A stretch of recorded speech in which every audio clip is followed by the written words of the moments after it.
알고는 싶은데 읽기엔 바쁜 우리를 위한 독서 대행 콘텐츠 직독잡설 시작합니다.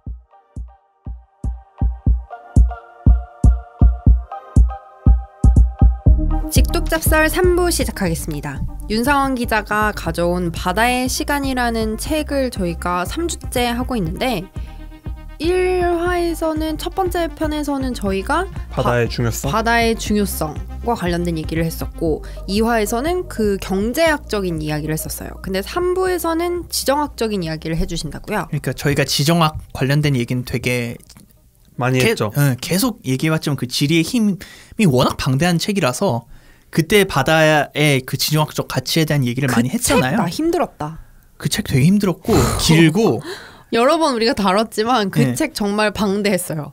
근데 이제 뭐 거기에서도 계속 강조하고 있지만 이제 그 바다가 그러니까 얼마나 중요하면은 계속 영토 분쟁이 바다에서 일어나겠어요. 그러니까 뭐 이제 독도 문제도 그렇고 남중국해 지리의 힘에서 저희가 남중국해 문제를 했었죠. 맞아요.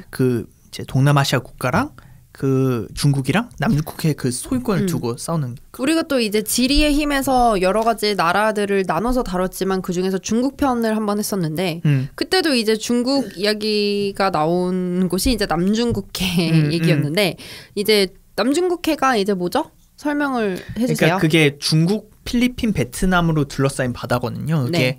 이제 좀 몇백 개 암초 같은 것도 있고 좀 약간 섬 비슷하게 생긴 것들도 있고 해서 약간 여기저기 훗 뿌려져 있는 군도 같은 느낌이에요. 군도 같은 느낌이죠. 네, 스파르티 군도?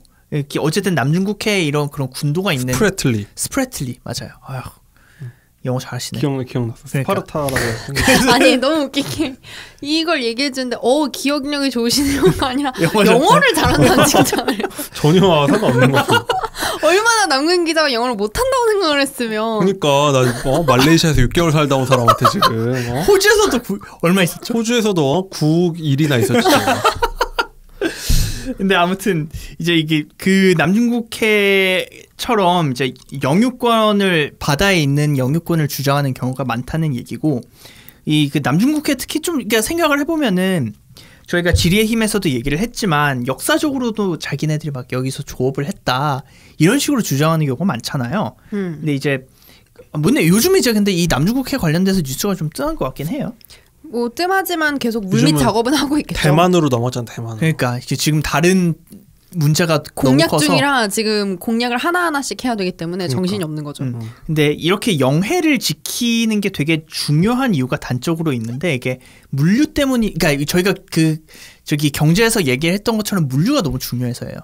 이 물류를 빠르게 옮길 수 있는 거는 당연히 비행기도 아니고 육지도 아니고 배일 수밖에 없는데 물자와 무역이나 부품 이런 것들을 한 번에 이제 실어서 컨테이너를 통해서 며칠간 움직일 수밖에 없기 때문에 이 항로를 유지를 하는 게 되게 중요해요. 그러니까 이 항로가 끊기지 않고 뭐 계속 안전하게 이 배가 오갈 수 있는 게 그 무엇보다 중요한 건데 그게 안보 측면에서도 그렇고 경제 측면에서도 그렇고 중요한 거죠. 근데 이제 찾아봤어요. 이게 대체 얼마나 걸리지 싶어가지고. 근데 뭐가 얼마나 걸려요? 그 컨테이너 선들이 걸리는 시간. 왜 우리는 뭐 인천에서 인천에서 LA까지 한 14시간 정도 걸리잖아요. 비행기 타고? 네, 비행기 타고 직항이 14시간 정도 걸리는 걸로 아는데 그럼 컨테이너 선을 이용하면 얼마나 걸리지 싶었는데 부산에서 LA 항구까지 13일 2주 정도 걸려요. 13일? 네. 되게 오래 걸린다. 배 위에서 2주라니 오래 걸리는 것 같아요. 그죠. 근데 나 중국 갈 때 그 배를 제가 중국 원래 갈 때 한 30시간 정도 타고 가요. 천진까지. 그래요? 30시간이요? 네. 하긴 그러겠다. 바다를 건너야 되니까. 네, 그랬는데 저희가 왔다 갔다를 한번 했었는데 갈 때 풍랑을 만난 거야. 근데 풍랑이 엄청 높아가지고 진짜 뻥 안 치고 복도의 끝에 서 있는데 한번 풍랑이 치지 않으면 제가 다른 복도 끝쪽으로 가 있는 거야. 그 정도예요? 몸을 못 가눠서. 그러면 죽었겠네. 과정 바이킹이에요. 진짜? 진짜 미치겠다. 아니, 누가 진짜요. 나 진짜 맹세. 굴르겠네. 그때 근데 내가 이제 초등학생이었으니까. 아니 선실에 가만히 누워 있어야지. 그 복도에 서 있으니까. 선실에 못 누워 있어요. 멀미 나가지고 사람들 다 토하고 난리예요. 난리. 그래요. 네. 그랬는데 도착을 했는데 그때 2000년대니까 지금도 2000년대인가? 2000 뭐 되게 2000년대 초반 2000년대 초반이니까 중국에 아직 약간 그런 게 좀 잘 안 돼 있을 때였단 말이에요. 그래서 갑자기 뭐가 막혀가지고 더 기다리라는 거야, 배 안에서. 그래서 8시간인가를 대기했어요, 배 안에서. 그 이후로 배 안 탔어요. 그러니까 이게 13일이면 진짜 긴 거죠. 그렇죠. 30시간 타고도 저는 그 이후로 다시는 배 안 타거든요. 근데 배 탈 때 한번 고생해 보면 배 타는 게 무서워지는 게 너무 무서워. 아니 저는 그래서 그 예전에 마라도 들어갈 때 배 탔는데 그게 작은 배여가지고 못 모르고 선실에 앉아 있다가 배멀미 너무 심하게 한 거예요. 제가 멀미를 안 하는데 역시 배멀미는 급이 다르니까. 그럼요. 근데 이게 그리고 더군다나 옛날엔 배가 얼마나 위험했겠어. 많이 침몰해서 그게 큰 배니까 버티지. 무슨 뭐 나무 배 타고 완전 날라갔지. 그럼 죽었지. 중세 시대에는 그래서 그러니까 뭐 배 타고 왜 망부석이 그런 거잖아요. 바다 타고 이제 갔던 사람들이 풍랑 만나가지고 죽으니까 망부석 돼서 뭐 기다리는 아내가 기다려가지고 망부석이 됐다 이러거나 아니면 제주도에 여자가 많은 이유가 그런 이유였다. 배 타다가 많이 죽었다. 배 타다가 많이 이제 풍랑을 만나서 침몰하니까. 그게 그래서 그래서 문화 자체가 바다는 곧 뭐 악이다, 나쁜거다 이런 게 농경 문화에 있다고 하더라고. 바다 자체를 약간 악마시하고 신화를 보면 항상 물의 신, 바다의 신들은 좀 흉폭하고. 터프하고 포세이돈 흉폭하잖아요. 그러니까요. 그렇게 하죠. 보통 보면. 그러니까 그런 식으로 바다가 되게 위험한 곳이니까 그만큼 안전이 담보되어야 되는 거잖아요. 그러니까 현대 시대에도 위험한 건 똑같긴 해요. 그러니까 물론 이제 침몰을 덜 할 뿐이지. 특히 왜냐면 배를 튼튼하게 만들고 기술이 발달했으니까. 근데 어쨌든 그럼에도 불구하고 배들이 뭐 가라앉거나 이렇게 되는 경우가 있으니까 최대한 빨리 안전하게 도착하는 게 중요한데 그러기 위해서는 최적의 항로가 다 뚫려 있어야 돼요. 이 항로라는 거는 이제 뭐 해적에게 이렇게 인터셉 그러니까 뭐 이제 해적에게 그거 되지 않거나 아니면 뭐 항로 그 가운데 뭘 막고 있거나 이런 게 안 돼 있도록 이제 안전을 담보하는 게 중요하다는 건데 근데 이 항로를 이용하지 못하는 경우가 현대 시대에도 발생하긴 해요. 그러니까 우리가 뭐 천재지변을 만나지 않고 그러니까 천재지변을 만나도 배가 무사한다고 해서 이 항로를 완벽하게 이용할 수 없을 수 있다는 거를 예전에 그 경험을 해봤잖아요. 그 예전에 저 알아요.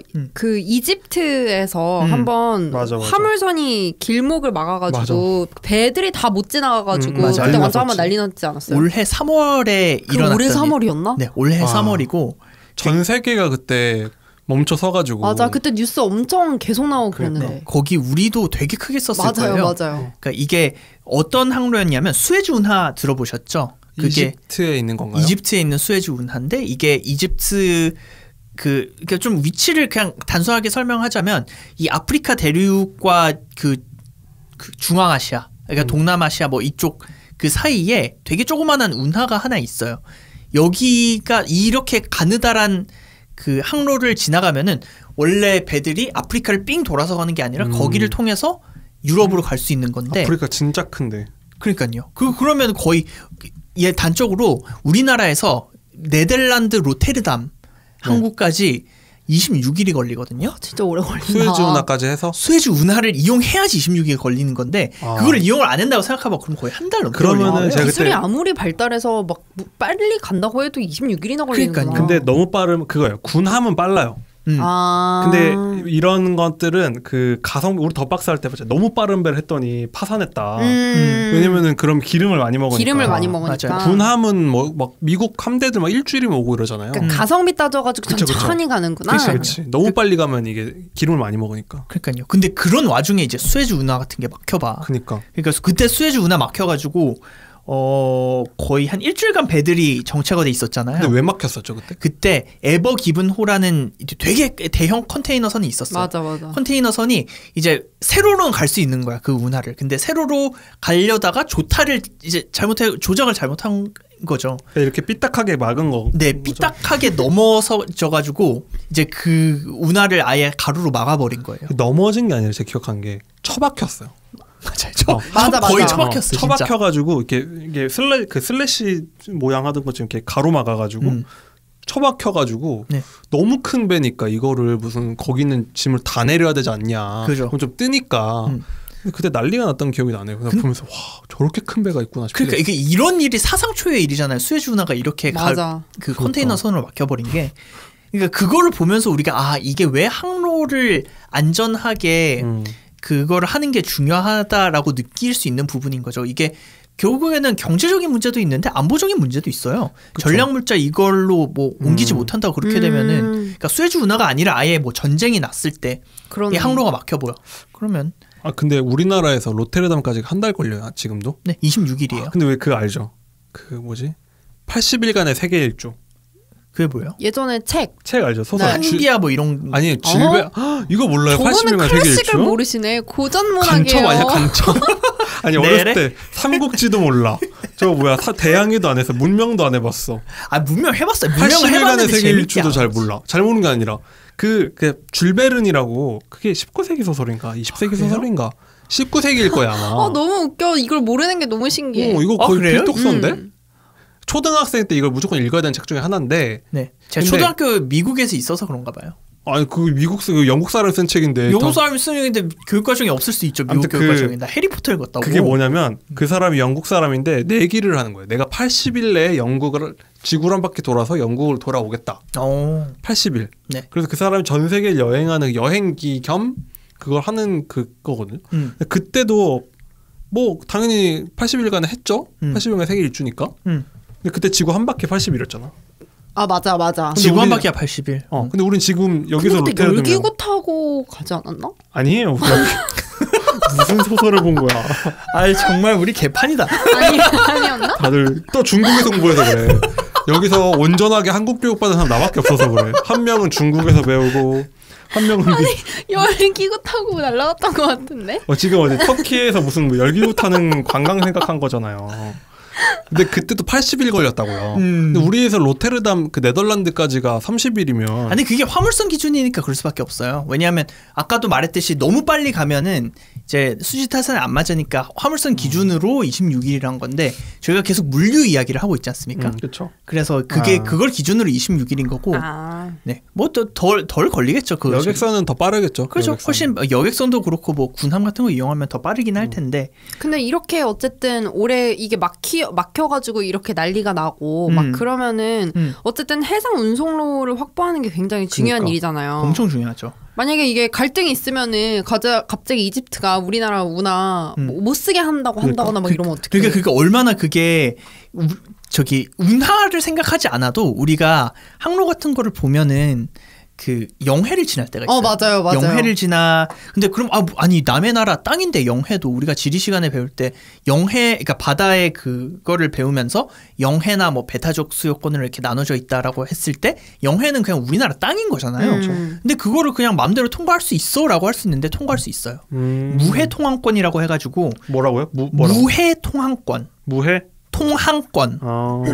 이게 영어로 innocent passage라고 해서 영어로 하면 더 직관적이죠. 그러니까 내가 영해를 통과를 하긴 하는데 통과를 할 때 너네들한테 통보를 안 해도 돼. 너네들한테 영해에서? 네, 통보를 안 하고 그냥 평화나 질서나 안전을 해치지 않을 경우 그냥 통보를 하지 않고 그냥 통과를 할 수 있어요. 영해에서도요? 네. 대신 정박을 하면 안 되고 거기에 있는 자원을 뭐 이렇게 낚시나 이런 걸 해서도 안 되고 그냥 순수하게 통과를 하는 목적이면은 그냥 통보를 안 하고 그대로 통과를 해도 된다. 그냥 지나가는 길이면 그렇다. 왜냐하면 생각해보세요. 영해를 몇 개나 지날 텐데 되게 빨리 가려면 영해를 되게 많이 지날 거예요. 그럼 그때마다 서류 작업을 해야 되고 막 우리 뭐 언제쯤 그리고 그러니까 뭐 언제 얘가 지나갈 라고 서류를 보내더라도 그때 안 지나갈 수도 있잖아요. 그러니까 그런 이 국제 협약이 만들어진 건데 다만 이제 뭐 군함이나 무기를 가지고 있는 배 이런 거는 당연히 함부로 통항하면 안 되고 당연히 미리 알려야 돼요. 그리고 잠수함 같은 것도 이제 심해로 그러니까 그 물 밑으로 지나가면 안 되고 수면 위로 떠서 국기를 달고 지나가야 된다. 이런 단서 조항이 있어요. 근데 이게 뭔가 땅에서 우리가 움직이는 것보다 제 느낌에 영해나 아니면 영공을 통과하는 게 조금 더 쉬운 것 같아요. 맞아요. 아닌가요? 그렇죠. 물론 그러니까 왜냐면 땅에서는 길이란 게 정해져 있고 거기다 검문소 만들면 되잖아요. 근데 뭐 바다에서 검문소를 만들 수도 없고 만들 수는 있지 않나? 아니 근데 물리적으로 딱 세워놓을 수 없죠. 거기를 안 가면 되잖아요. 그죠.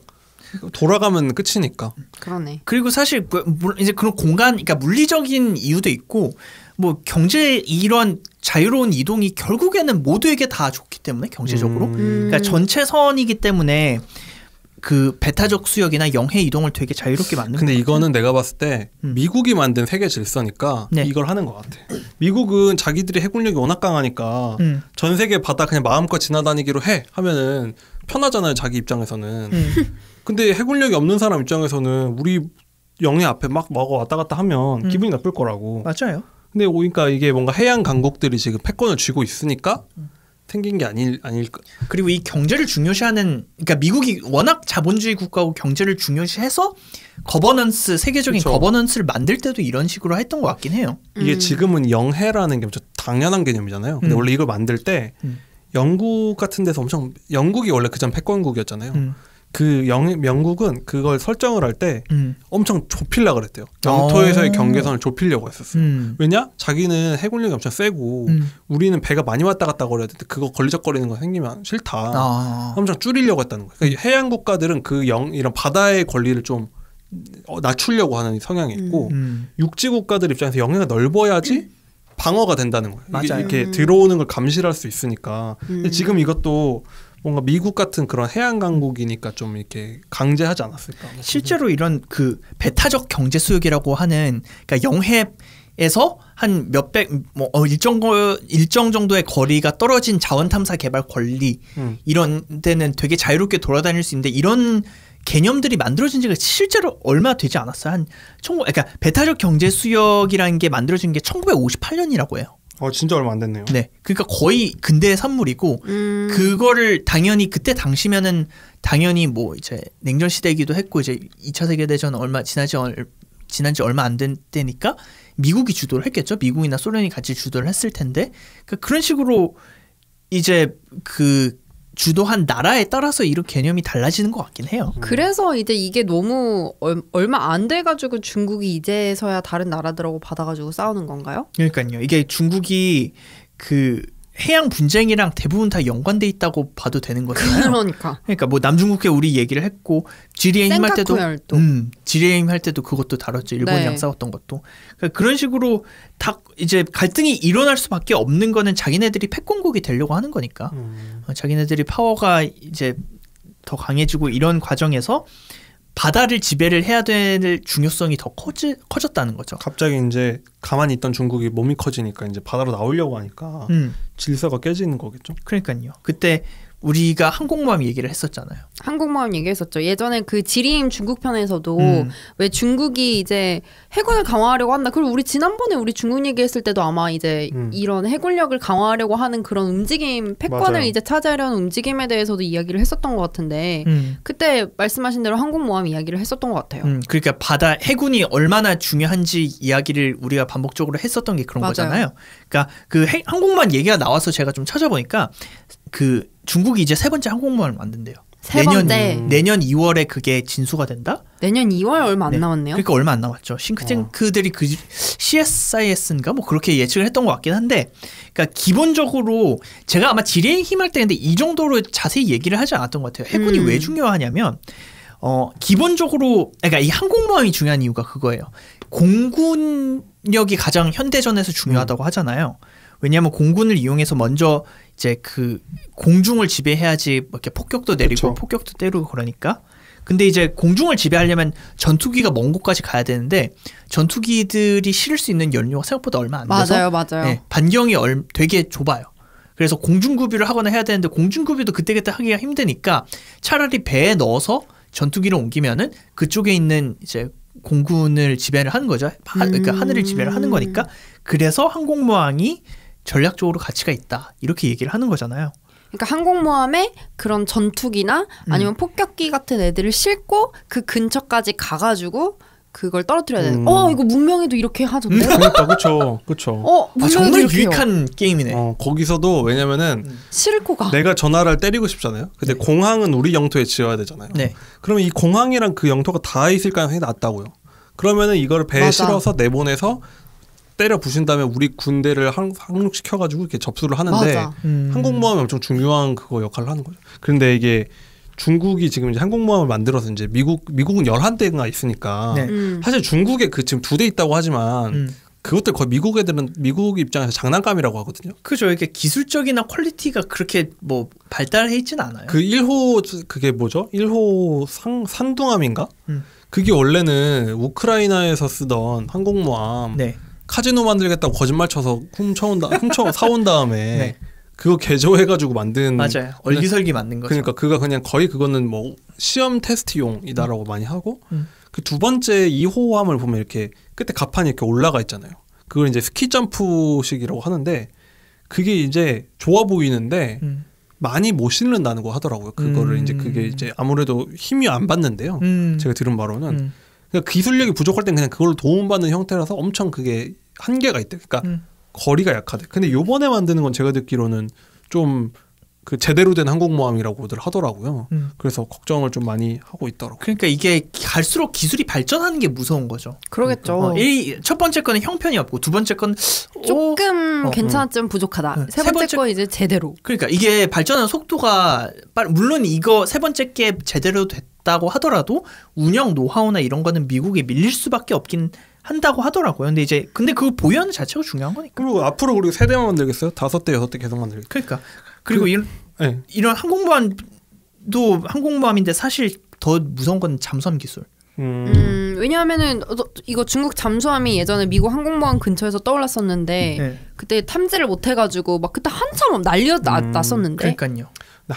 근데 아무리 기술 발전해도 잠수함 잡는 게 그렇게 힘들대요. 맞아. 잠수함으로 근데 폭격하면 끝나는 거 아니에요? 그러니까 생각해보세요. 잠수함이 뭐 만들어봤자 뭐 얼마 하겠어요. 항공모함이 한 대 만드는데 5조인데 그 잠수함은 5조가 들지 않을 거 아니에요? 핵잠은 뭐 한 1조? 그러니까. 1조가 약간 안 된다고 하죠. 1조도 안 되고 스텔스 잠수함이더라도? 그렇죠. 그러니까 그거 이렇게 미사일 쏴가지고 항공모함 침몰시키면 항공모함뿐만이 아니라 그 전투기도 다 같이 못 쓰게 되는 거잖아요.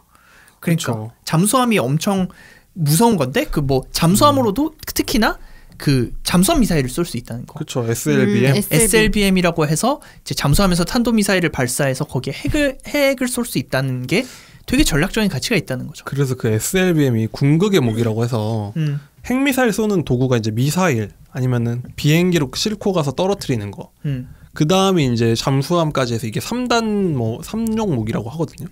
근데 웃긴 게 우리나라는 한국은 이번에 SLBM 발사 성공했잖아요. 맞아요. 근데 웃긴 게 한국은 핵은 없는데 3종 발사 수단이 다 있어요. 맞아. 그러니까 이런 나라가 별로 없어요. 핵은 있어도 오히려 SLBM 없는 나라들이 있는데 한국은 그 3종이 있고 이제 핵만 있으면 다 할 수 있어서. 우리나라는 세계 8번째네요. 그러니까. SLBM 만든 게. 그게 그러니까 핵 보유국 숫자랑 큰 차이가 없는 거예요.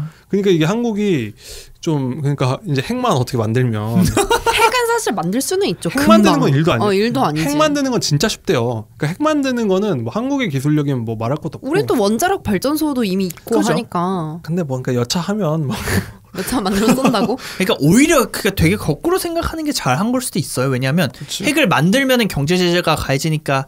그러니까 만들 수 없죠. 근데 이제 그 부차적인 것들을 먼저 만들어 놓고 핵은 만들기 쉬우니까 나중에 우리가 수틀리면 만들어 버리지 이렇게 생각할 수 있는 거니까. 근데 웃긴 게 그래서 다 바다로 이렇게 하잖아요. 근데 한국 국방부의 별명이 포방부라고 하잖아요.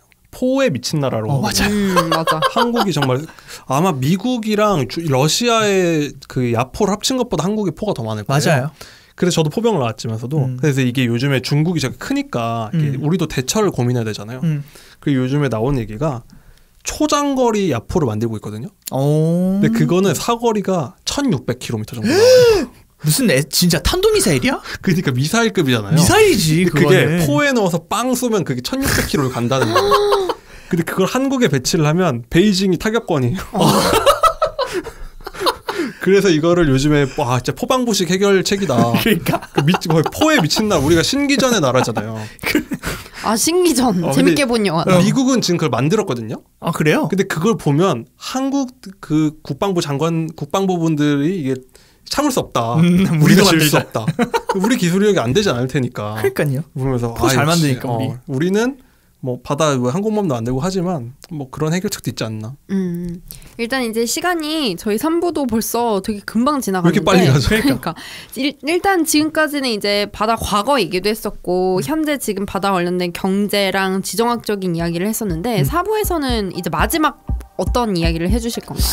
약간 환경 관련된 이야기나 드디어 내가 좀 좋아하는 주제. 근데 뭐 환경 이야기보다는 되게 못한 이야기 중 하나가 있는데 해저 케이블 관련된 얘기를 좀 생소한 주제인데요. 네, 해저 케이블. 알겠습니다. 그러면 일단 내일 4부에서 뵙도록 하겠습니다. 감사합니다. 감사합니다.